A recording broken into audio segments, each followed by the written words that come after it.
আসসালামু আলাইকুম। কেমন আছেন সবাই? আশা করি সবাই খুব ভালো আছেন। ঈদ মোবারক, ঈদ মোবারক, ঈদ মোবারক। তো আজকে আমি আপনাদের জানাবো যে উজবেকিস্তানে যারা আপনারা যেতে চাচ্ছেন তাদের বর্তমানে কোন ভিসাতে আপনারা গেলে ভালো হবে এবং বর্তমানে আ সেখানে কি কাজ করতে পারবেন এবং বেতন কত হবে, আপনাদের কত সময় লাগবে যেতে, কি ডকুমেন্ট লাগবে সবকিছু নিয়ে আজকে ভিডিওটা। তো উজবেকিস্তানে যারা যেতে চান এবং উজবেকিস্তান সম্পর্কে যারা জানতে চান আজকের ভিডিওটা হচ্ছে তাদের জন্য। তো উজবেকিস্তানে কিন্তু আপনারা 2024 সালে বর্তমান সময়ে কিন্তু অনেকেই যাওয়ার জন্য ট্রাই করতেছেন। আর এই বর্তমানে এখানে কিন্তু ভিসার ইস্যুটা ভালো। আর হচ্ছে আপনার বর্তমান সময়ে এইখানের আহ, যারা দক্ষ শ্রমিকদের প্রচুর পরিমাণ এখানে চাহিদা রয়েছে। এই দেশটা হচ্ছে আপনার দক্ষ শ্রমিকদের জন্য একটা কাজের জায়গা। দেখা যায় যে যারা অদক্ষ শ্রমিক তাদের জন্য কিন্তু এটা না, কারণ এখানে দক্ষ শ্রমিকদের বেতন অনেক বেশি হয়ে থাকে, আর যারা অদক্ষ তাদের কিন্তু বেতন তেমনটা হয়ে থাকে না। এবং এখানে কিন্তু দক্ষ শ্রমিক ছাড়া একটা মূল্যায়নও করে না তারা। দেখা যায় কম শ্রমিক, তারা যদি শ্রমিক নেয় সেক্ষেত্রে তারা দক্ষ শ্রমিকই নিয়ে থাকে। আপনার বিভিন্ন রকম কাজ সেখানে করতে পারবেন, সেখানে বিভিন্ন রকম কাজের সুযোগ সুবিধা রয়েছে। তো সম্পূর্ণ ভিডিওটা দেখুন। আজকে উজবেকিস্তান সম্পর্কে কথা বলবো। আর আপনি যদি আমার চ্যানেলে নতুন হয়ে থাকেন এখনই সাবস্ক্রাইব করে পাশে থাকা বেল আইকনকে এনেবল করে দিন, যেন আমাদের নতুন ভিডিও আপনি সবার আগে দেখতে পারেন। আমি কিন্তু ইউরোপের সেনজেন এবং নন সেনজেন যেসব দেশ আছে এটা সহ মিডিল ইস্টের অনেক দেশ সম্পর্কে আলোচনা করি এবং ভিডিও দেওয়ার চেষ্টা করি নতুন আপডেটগুলি। তার জন্য আমার চ্যানেলকে সাবস্ক্রাইব করে রাখুন। তো উজবেকিস্তানে দেখা যায় যে আপনারা যদি নতুন যান আর সেখানে যদি আপনি নতুন অদক্ষ হিসেবে যান, স্যালারি কিন্তু খুবই কম পাবেন। আর আপনি যদি দক্ষ হিসেবে যান তাহলে কিন্তু স্যালারি যেমন বেশি পাবেন, সুযোগ সুবিধা পাবেন, সেই ক্ষেত্রে আপনার বেতনটাও বেশি পাবেন। এছাড়াও আপনার যদি আপনি নতুন যান তাহলে দেখা যায় আপনি বিভিন্ন জায়গায় কাজ পাবেন, আপনার কাজের অভাব হবে না সেখানে।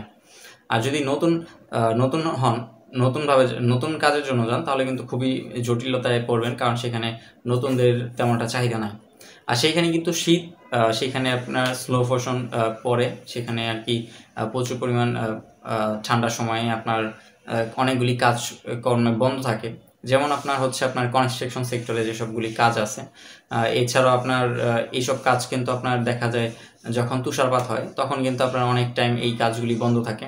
স্নোফল ফ্রসের সময় এই কাজগুলি বন্ধ রাখে তারা। এছাড়াও আরও কিছু কাজ আছে, যেমন হোটেল রেস্টুরেন্টের কাজ।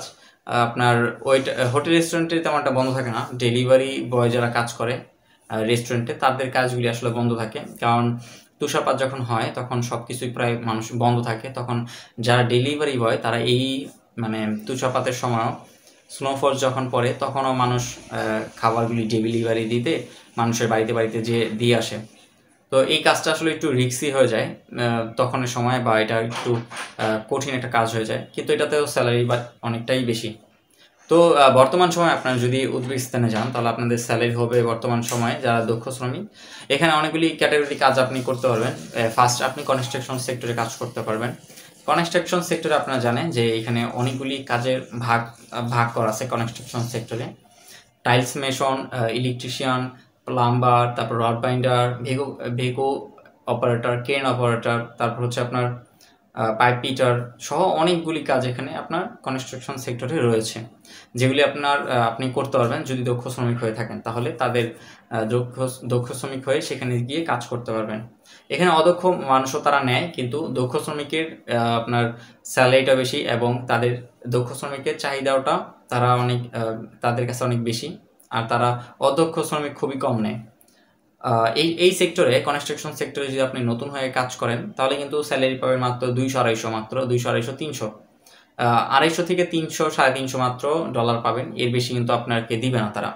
আর যদি আপনি একজন দক্ষ শ্রমিক হয়ে থাকেন তাহলে আপনার $600 থেকে $800 পর্যন্ত আপনি বেতন হয়ে থাকতে পারে, আরও বেশি হয়ে থাকতে পারে। আপনার ওয়ার্লিংয়ের কাজ যারা করেন, তারপর হচ্ছে আপনার রড বাইন্ডার ছাড়াই আপনার ওই যে টাইলস মিস্ত্রি, আরও অনেক কিছু রয়েছে যেগুলির স্যালারিটা অনেক বেশি হয়ে থাকে এই কনস্ট্রাকশন সেক্টরের কাজে।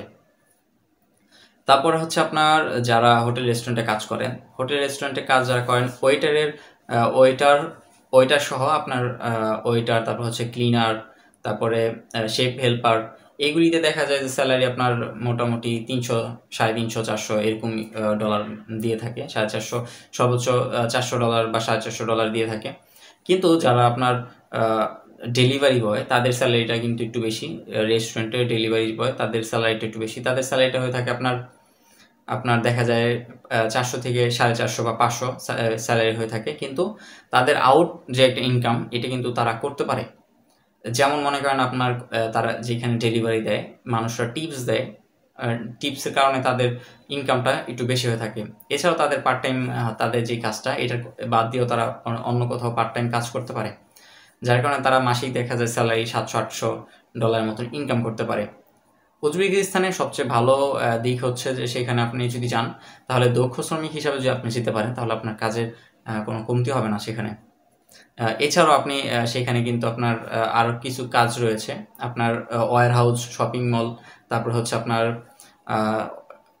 আপনার কিছু কারখানা রয়েছে, এবং সবচেয়ে বেশি কাজ যেটা হচ্ছে সেটা গার্মেন্টস ফ্যাক্টরিতে। গার্মেন্টস ফ্যাক্টরিতে কিন্তু কাজ অ্যাভেলেবেল রয়েছে, সেখানে আপনার অপারেটর রয়েছে, তারপরে সুইং অপারেটর রয়েছে, এগুলি, তারপর আয়রনম্যান, এগুলিতে কিন্তু প্রচুর পরিমাণ আপনার চাহিদা রয়েছে। এবং এখানে কিন্তু ভালো পরিমাণ একটা স্যালারি দেয় আপনার গার্মেন্টস ফ্যাক্টরিতে। যারা বাংলাদেশ থেকে গার্মেন্টস ফ্যাক্টরিতে যায় নতুন অবস্থায়, তাদের কিন্তু স্যালারি হয়ে থাকে মাত্র $300। $300 তারা প্রথম অবস্থায় স্যালারি দিয়ে থাকে। যখন এই কর্মীগুলি আস্তে আস্তে পুরনো হয়ে যায় এবং কর্মীগুলি দক্ষ হয়ে যায়, দক্ষ শ্রমিকের পরিণত হয়, তখন তাদের স্যালারি 700 থেকে 800 পর্যন্ত হয়ে থাকে। কিন্তু এটা কিন্তু অনেক পরে দেখা যায় প্রত্যেক বছরই কিন্তু তাদের স্যালারি বাড়তে থাকে, আস্তে আস্তে বাড়তে থাকে। এবং আপনার মনে করেন আপনি একটা কোম্পানিতে কাজ করতেছেন, সেই কোম্পানি থেকে চাকরি ছেড়ে আপনি দক্ষ হয়ে গেলেন কিছুটা, তারপর অন্য একটা কোম্পানিতে যখন আপনি যাবেন, তখনই আপনার স্যালারিটা বাড়বে।